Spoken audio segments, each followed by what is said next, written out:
Alors, on va parler d'un outil qui est l'outil remplir. Alors, l'outil remplir, à quoi ça sert? Ben, par exemple, nous allons faire ici une sélection et ce morceau dans l'image m'ennuie. Et je viens, ok, je viens sélectionner le rectangle de sélection.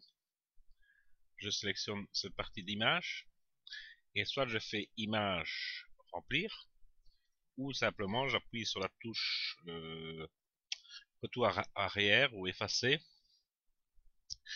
Et dans le contenu, je prends le contenu pris en compte. Donc on va remplir ceci avec le contenu qui est pris en compte et je appuie sur OK. On laisse l'ordinateur travailler.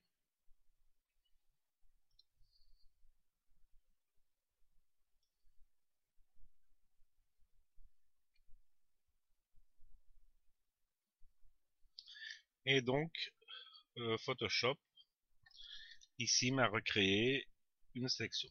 Il a quand même été prendre un petit peu des cheveux qui sont ici. Rien n'empêche de refaire une autre section de ce morceau-ci et à nouveau de refaire un remplir avec le contenu pris en compte.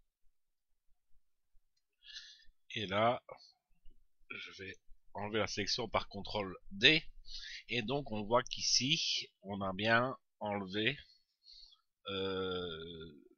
tout ce morceau d'image qui m'ennuie. Alors on va prendre une autre image pour faire un autre essai. Ici j'ai une voiture. Donc si je prends mes deux personnages, je peux prendre par exemple un outil lasso par exemple. Je vais prendre l'outil lasso. Si je prends... Enfin, j'ai pris le lasso polygonal, mais ça revient à la même chose.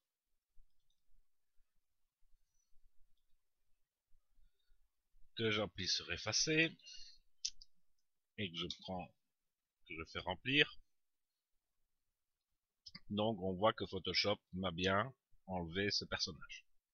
Si ici j'ai un autre personnage, je vais faire je vais faire Escape, CTRL D pour enlever la sélection, et je recommence une autre sélection sur notre cycliste.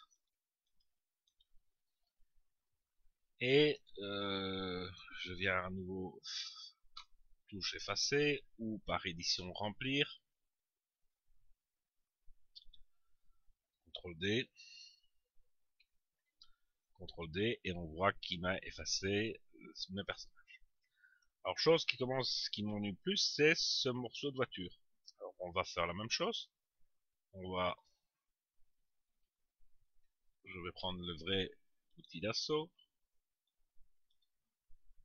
Donc où je sélectionne de manière la plus précise possible le morceau de voiture qui m'ennuie. Et à nouveau, je vais faire édition remplir avec le contenu pris en compte. Et je fais appuyer sur OK et je laisse l'ordinateur travailler.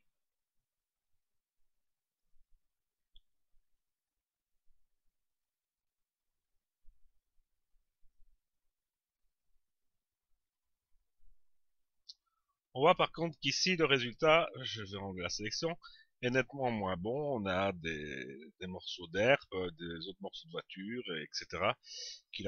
Donc je vais faire CTRL Z pour retourner en arrière, CTRL ALT Z pour encore revenir en arrière, et je vais en fait désélectionner. Là je vais reprendre un outil lasso polygonal, où je vais dire que je vais prendre ce morceau-ci d'image. Ici, là, là,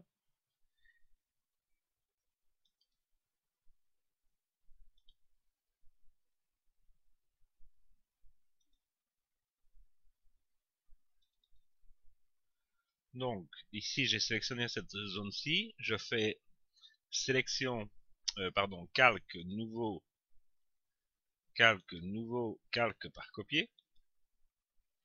Donc où j'ai un nouveau calque ici avec juste, si j'efface juste ce morceau-ci.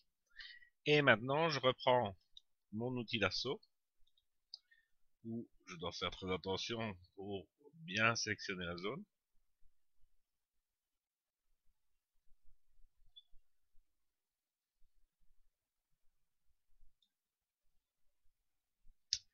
Et donc, et à ce moment-là de faire édition remplir.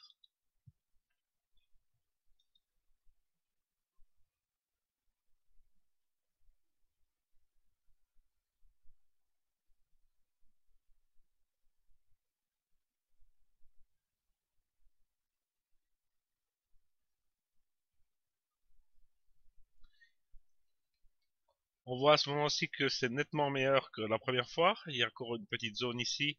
Et là, rien n'empêche de resélectionner cette zone-ci et de faire un nouveau édition remplir.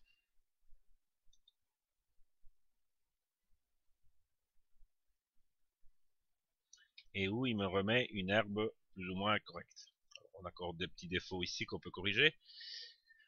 Donc l'astuce, si on veut que évidemment que le contenu pris en compte ne concerne l'herbe et pas la voiture ou des choses comme ça, c'est de resélectionner une partie que l'on veut et d'appliquer remplir contenu pris en compte.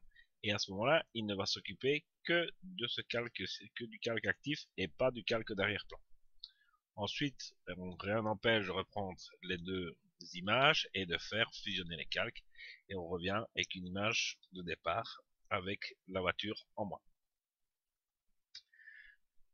Voilà une petite astuce pour l'outil remplir l'outil remplir sert également aussi quand on fait des panoramiques où parfois il manque des petits morceaux de ciel ou des choses comme ça.